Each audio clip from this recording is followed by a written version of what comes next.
What is up, you guys? Welcome back to another video. My name is Chris, as always with me, Liam. And today we are diving into Handmaid's Tale Season 3, Episode 10. Getting towards the end of Season 3, guys, and this was a jam-packed episode. There was a lot of things happening, and quite the interesting little cliffhanger, if you will, at the end there, with Fred's kind of dilemma and decision he's going to have to make here coming into the end of this season. But either way, welcome. If you're tuning in for the first time, welcome back. If you're tuning back in with us, many of you are. We hit 43,000 subscribers last week, so really appreciate every one of you. If you're not already subscribed, go ahead and do so. Hit the subscribe button. We drop multiple videos a week, and I'm sure you're going to enjoy them. And if you do enjoy them, hit the like button so that we know, and YouTube will know that you like that video. The best way to interact with us during these videos is down in the comments below. We will be doing a live Season 3 recap, as we do at the end of every season. But in the meantime, while we're just reviewing individual episodes, the best way to interact with us is in the comments. The only thing we ask is that you don't spoil what's to come. Really enjoy experiencing it in real time and giving you our, candid? Yeah, candid reactions. And so, without further ado, we got a lot to talk about, so let's talk about it. Yeah, Fred was a huge piece of this episode. We haven't had him as a huge piece in quite some time. Yeah, we got to see him, stepping into his villain again, which was kind of interesting, because I think we've kind of been seeing him be a coward, recently. Mm-hmm. And this episode, he showed up, still a little bit of a weasel, but, much more standing in the villain role of this episode, which is something I don't think we've seen in a while. So it's cool to see, because he does such a great job embodying the Fred character, to see him truly stepping in and pushing that to the limit of evil like he does in this episode. I don't think I could see him as anything else from watching this. I don't even recall seeing him in anything else. There is a documentary series that I know he's in. You're talking, that was his brother or something? It's a family member of his, yeah. There's also something else that he was in that one of our amazing audience members mentioned, where he does not play a villain, he plays a nice guy, and it's kind of, polar opposite. But that's just, a testament to his acting ability and his range, right? He's a real nice guy in real life, I'm sure, but when on screen, he portrays a very villainous bad guy. So the episode started off with essentially Aunt Lydia doing almost like a perp walk with June back to Lawrence's house. And is it me, or in that scene, it looked like she was holding some kind of gallows prod or that shock stick thing behind her as she's walking? I didn't catch that. No? Maybe she was.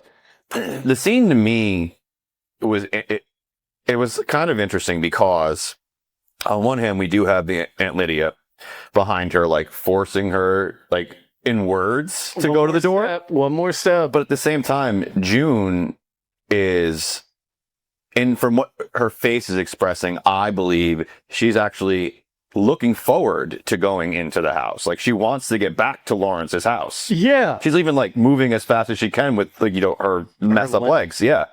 And so that's from all the kneeling. Yeah, she fell over when she tried to stand up last episode, so I figured it was just more of that. So I don't know that Aunt Lydia was actually doing anything to get her to move faster or move there, because she was already doing that anyway, which I thought was kind of funny, because Aunt Lydia is serving absolutely no purpose at this point other than pretending to be doing something. Yeah. But for me, when I was watching it, because the camera goes way overhead for the above view, and it looked like Aunt Lydia was just holding a stick or a prod or something behind her. And it's not like they really put much detail into it, but that's where I remember, again, it was kind of late last night that I watched that episode. So yeah, it could be the mind playing tricks. But when she gets back, she gets inside Commander Lawrence's house and realizes that all the things that made it him are gone. Yeah, you're no longer allowed to have your own, uniqueness shown through. And then we quickly learn from Aunt Lydia that because of the way that Fred is currently getting a lot of recognition from DC, seems like he's also getting to be a little bit more of a higher commander in Boston, and getting to flex a little bit more of his power and policy. So we learned that it's Fred is doing all of this. Fred's cracking down, and he's making it so that everyone basically has to conform and cookie cut to Gilead standards. Well, DC Gilead standards. Right. Yeah. Poor Commander Lawrence's wife It's a hard episode, yeah. Yeah, she's going through some shit right now. She doesn't have her meds anymore. The Marthas were helping sneak her meds, but as we saw, they send scones, meaning they can't do it. If it's muffins, yes, they can do something, but they send scones, so there's no more meds for her to be able to survive. June plays her hand very well in getting him to feel and care about his wife. Well, not care about her, because he already loves the shit out of this woman, pretty much do anything for her. But she's like, look, you really got to make a hard decision here. You have to get her out of here so she can get the help that she needs. Because if you think about it, well, hell, you've gone through some similar experience with your daughter, with the injury. You'd do anything for the person you love, even if that means leaving the country to get them the help that they need. If she could only be supported and helped by leaving the country to do so, you would do that, right? Absolutely. Yeah. So that's how I saw this scene. I don't know why, but I think because you showed me the book that she wrote. It's on my desk right now, right? Yeah, you showed me that last week, so that was in my head. So during the scene, the whole time I kept thinking about and linking to something that I know about, and it was that whole story with you and your daughter for me. Lawrence is scared, right? And I think fear is the emotion that we get to see him portray the most. And I think that June did a really good job. I will agree with you that June just did a very good job of understanding his motives and his values, and then using those to persuade him. Now, I don't think June's words by themselves were the catalyst. Like they were I would say they are the catalyst, but they weren't the thing that pushed it over the edge. I think that Gilead enforcing the standards on him ultimately was that, pushing point. King Fred. Which Fred's his own worst enemy. To leave well enough alone when he's winning, because he's gonna force himself to lose. June has a lot in common with that. Very true. Very true. They're like opposite dynamics of the same person. I mean, I think they do a really good job of showing you that, right? Like situations. So there can be a person who chooses violence and evil for survival and necessity, like June, or you have someone who chooses it as a belief system and a personality trait, like Fred, right? Who chooses to be corrupt and self-serving and violent and all the things that they are, the commanders. But June can also show all of those things, but coming from a place of self-preservation and protection. Not obviously there's things that she's not going to do that he would. I'm just making the comparison. She's not going to go and perform a ceremony to get back at somebody, right? She's not going to do that. I'm not saying that. But what I am saying is that her propensity for violence can be there when she's also looking to protect or save. Yeah, which you learned the hard way. Yeah, because I tried to say she wouldn't. Whoops. And then next episode she does. So after the whole scene at the house, June gets reacquainted with everyone back there. She ends up on a new mission to help all the kids of Gilead from the Handmaids. Yeah, so the doctor talking to her last episode, really, that conversation broke her out of psychosis, but also gave her like a manic mission, right? She's not really thinking clearly. It's like this big pipe dream she's got right now. But it all really stems from the doctor, I believe his exact saying, and if I'm wrong, please correct me down below, but what is it you're going to do for your daughters? Like, they were having a conversation about, like, what do you do in service of and like try to, like, and he was like, well, what are you going to do for your daughters? And I think in that moment she realized she couldn't rescue Hannah because they had moved her. Nicole's already safe. So the next best thing that she can do is proxy solution, save all her friends' daughters, right? And so that's what we saw her doing this episode, is continuing that mission, that manic mission that she's now on, which is, everyone she talks to is telling her it's a suicide mission, but then also the one person who also can have manic episodes decides it's a good idea. Let's go to the basement. I love Eleanor. She's a fun character when she's coherent, and then my heart just breaks and cries when she's not. And it's hard. I don't know. I've never had to live, like my grandmother has dementia and she's losing her mind, but I don't live with her. She lives in New York with my mom, right? So when I do talk to her, I get like a piece of what Lawrence and them must have to live with every day, where, she's sometimes there, sometimes not, sometimes angry, sometimes not, right? Like, that's got to be hard. Yeah, so because of the medications that they were bringing up, like for mood stabilizers and stuff like that, the only thing I can assume is that she has like BPD. Yeah. She also has memory issues, as you can tell by the way she functions and talks. Because the way I read this episode is when Serena comes to console her after, it's almost like she reverts back to like never having the conversation with her in the first place. Like, oh, Serena, it's so good to see you. It's been so long since we had dinner. Where like almost like they didn't greet again. Like it was like the first time they were meeting that day instead of the second. I feel like that is a defense mechanism where your mind just separates from the situation that you're in and doesn't want to talk about the uncomfortable topic that you're manic about. So instead of it being memory loss due to something like dementia, you think it's more of a trauma response? I think it's like both, because BPD, bipolar disorder, whenever you're in like a manic state, because I've had a lot of friends that have had BPD, or obviously they still have it, but they undergo a lot of treatment for it. When they're on their meds, they're great.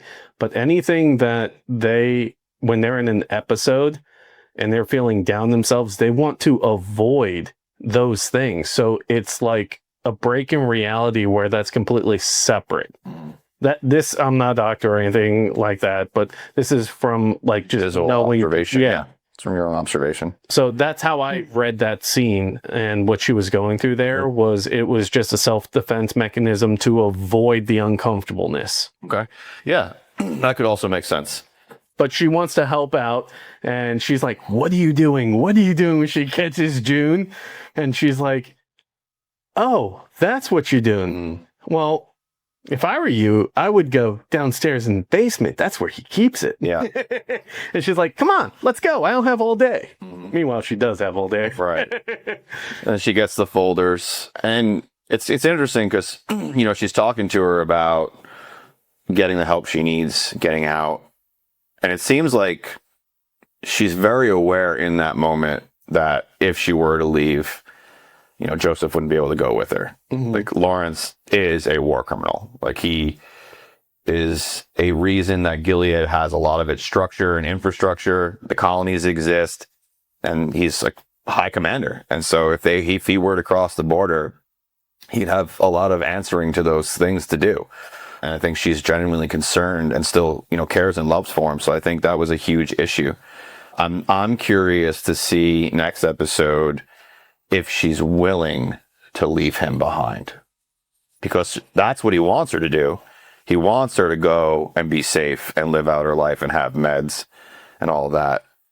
But if he's not willing to go because of his past, and the kids aren't a big enough ticket for him to want to go through with it, then I don't know if Eleanor goes without him. Right? That's a big question mark right there. Okay. I'm going to leave that alone. So when they're in the market and the other handmaids are seeing June again, and she's talking to them about wanting to save their kids, she goes, the other handmaid goes, I can't do this. And she's like, are you okay? She's like, no. Awesome. Great acting there. Holy shit. Yeah. She is not okay, and she sells that so well. Yeah. Are you crazy if you know you're crazy? Right? Right, because most crazy people will say, I'm not crazy. Like, they don't think they're crazy. But if you're insane and you know you're insane, is that a level of genius? I don't know. I think that's like an old saying. The crazy people don't know they're crazy. Yeah. No, I thought, again, just joking around, but I thought that she did it. I would agree with you. She did a great job of portraying that. And there was a couple of times during this episode where the one-liners were good. There was a couple of good one-liners for sure. Yes. So, speaking of one-liners, when they're after the mini-mart, when they have to go for the inspection thing, and the DC commander, I can't remember his name right now, is up there with Fred and stuff, and talking to June after Fred's like, yeah, you can come with me to DC. I can do all that stuff. But he comes over and talks to June, the DC commander, and he's asking her about Lawrence. Mhm. And she's like, yeah, I like him. He treats me with respect. He did not like that word. He did not at all. Fred was furious in that moment. So was Serena. Yeah, both their faces went to anger when they realized that she felt respected and comfortable where she was, and that's not how a handmaid's supposed to feel. Yeah, because it's less control over a person when they respect you back. I think it's control is a good word to use there, because mutual respect and wanting to support each other comes from a balanced relationship where the other one would be, I control you. So that makes sense. Because of her saying that, I think that stems Fred's push for the ceremony. Yeah. Right? Because he wants to see what's really going on behind those doors. I think it's more his ego was bruised because she wants nothing to do with him. Well, she doesn't give him that zinger yet. Yeah, I know. I know the exact one you're talking. She waits on that one. She's very polite in the group and very formal, and ultimately does lead to the forced, the witnessing of the ceremony with Aunt Lydia, and then they bring in the doctor to make sure they really did it, and we see that Eleanor breaks, and Lawrence is beside himself, doesn't want to do it. He didn't, not at all. To me, it seemed like this is the first time he may have ever done it, or the first time in a very long time, because his Martha's had no idea what to do or where to stand. The key wasn't where it needed to be. Like, everything was just like not prepared to this. So it seems to me that at least as long as that Martha's been in the house, he hasn't done a ceremony. He's never done it. Yeah, so he was forced to do it this time. Because he even mentions to his wife, she mentions to him, you said we'd never do this. And he's like, we don't have to. Yeah. And June's kind of like, yeah, the fuck we do. Well, yeah. We're all going to get punished for this shit if you don't do this. Yeah, because Eleanor was originally willing to sacrifice her and Lawrence. She said, it's our sin. We'll suffer for it. But Lawrence and June are both smart enough to know that, they'll cut off the head of the snake, but the whole snake's going to die all the way down. So that means the Marthas, the handmaids, anybody who's in that house is going to be punished. Yeah, going back to the analogy of the barrel and the apples, right? Yeah, they're just going to burn the whole barrel. Yep. Yeah. And so, keep it from spreading more. Out of absolute pure necessity of survival, Lawrence goes through with it. And you could just tell this by the way he acts and drinks and the rest of this episode, and storms off at the end. Yeah, it's not sitting well with him what he had to do, and he's definitely distraught about it. Not as much as Eleanor was, because she was completely unhinged in that situation. I thought maybe that the High Commander guy was going to walk in and there'd be more of a falling out than there was, but I'm glad there wasn't. But yeah, ultimately June is the words of safety and survival in that moment, and she's like, it's a transaction, close your eyes, we're going to get through this thing because it's the only way we're all going to live, kind of thing. I think that's the first time Lawrence has truly felt what it means to be a handmaid, because he was on, even though he's the one that's got to do it, that's what he's been making these women do in their freaking community. Yeah. Yeah, well, it's out of sight, out of mind normally, right? Yeah. This is the first time it's like... It made it real. Yeah, it made it real, for sure. And so, without this happening, I don't think he would have ever agreed to letting his wife go. No, this was his wife coming unhinged, his knowing that he will be forced to do this again. Fred is not going to let up. And that as long as he's under Gilead's rule, this could always happen to him and his family. I think all of these things leading up, June did a really good job of just every time something would come up, she's reinforcing the fact that hey, there is a solution. Hey, we've already got Emily out. We could do this again. Get me your truck. And she's even layering her plan in. You're going to need a good bargaining chip if you think you're going to get across that border.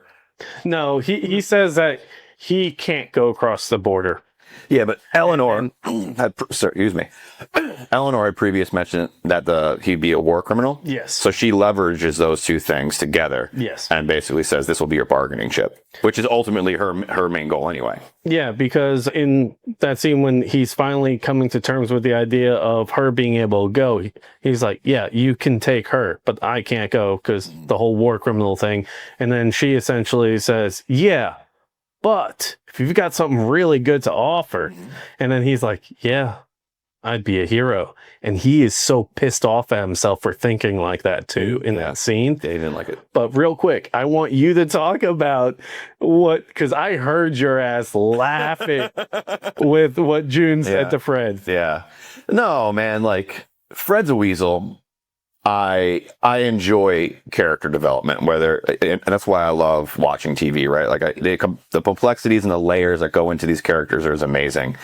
And so watching Fred show up this episode, kind of standing in his power and like figuring things out and actually moving pieces in his, like for himself, was actually kind of, obviously moving everything in the opposite direction from what we want for June.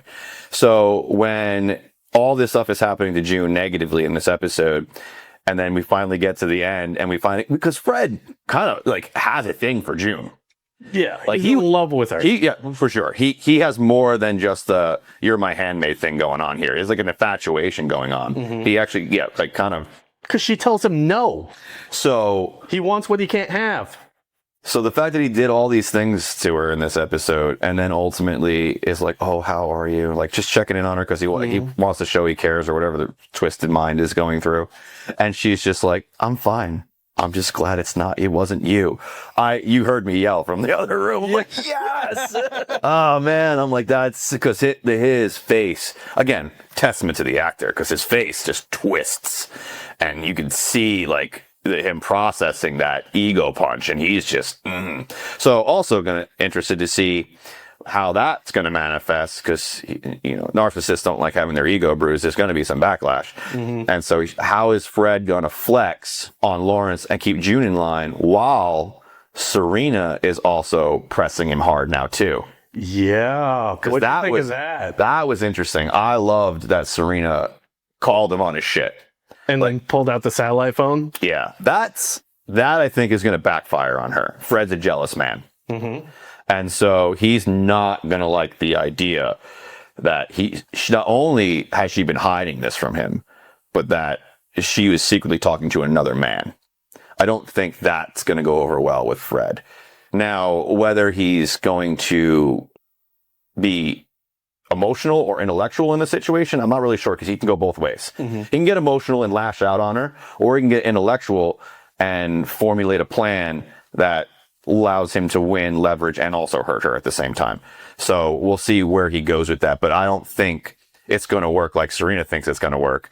And I think it's also going to be the reason that June gets a little bit more time to make her plan, is because now Fred's distracted. But other than that, I think it was a phenomenal episode and hard to watch at certain times, but the growth and the way that we are developing into like a resistance almost with June now, even though she's in like a manic state, kind of, still, I'm enjoying watching where this is going. It was slower for me in the beginning of the season, but as we get towards the end, it's definitely picking back up for me. And you guys said that you were interested to see how I react to these next couple episodes, and now I see why. There's a lot of things happening, and we're a lot of plot development, a lot of character development. It's not even to the biggest piece yet that I think that I know what you guys are waiting for from him. And I also want to say, I've read so many of your comments from the last episode, and thank you for being real and raw with the trauma that many of you have faced as well. It's not easy to do, especially in a public forum like a comment section. So I commend you for that. Yes, thank you. We love reading your comments, even if we don't always get a chance to comment right back away. Comment right back right away. We usually hit it with the heart and then formulate the time to get it in there later. But, I don't want to repeat you, but yeah, your comments are awesome. And we really appreciate you being on this journey with us. We're about to come into the end of season 3 here in a couple more episodes, and you guys have been trucking along with us, and we've been really enjoying the ride. So if you enjoyed this episode, make sure you hit that like button. If you're not already subscribed to the channel, go ahead and do so. And we can't wait to read your comments below, interact with you. Again, just echoing what Liam said. Thank you for your courage and your vulnerability and your boldness, and for your loyalty to this channel and being willing to share yourselves the way you do, and to showing up with us. Really appreciate it. And if you want to continue watching today, we got plenty of videos for you to keep going. We've been doing it a while. Love watching this stuff with you. So plenty right here. You can check them out. Peace. Find the strength hiding in each battle scar. You're not who you were. You've already come far.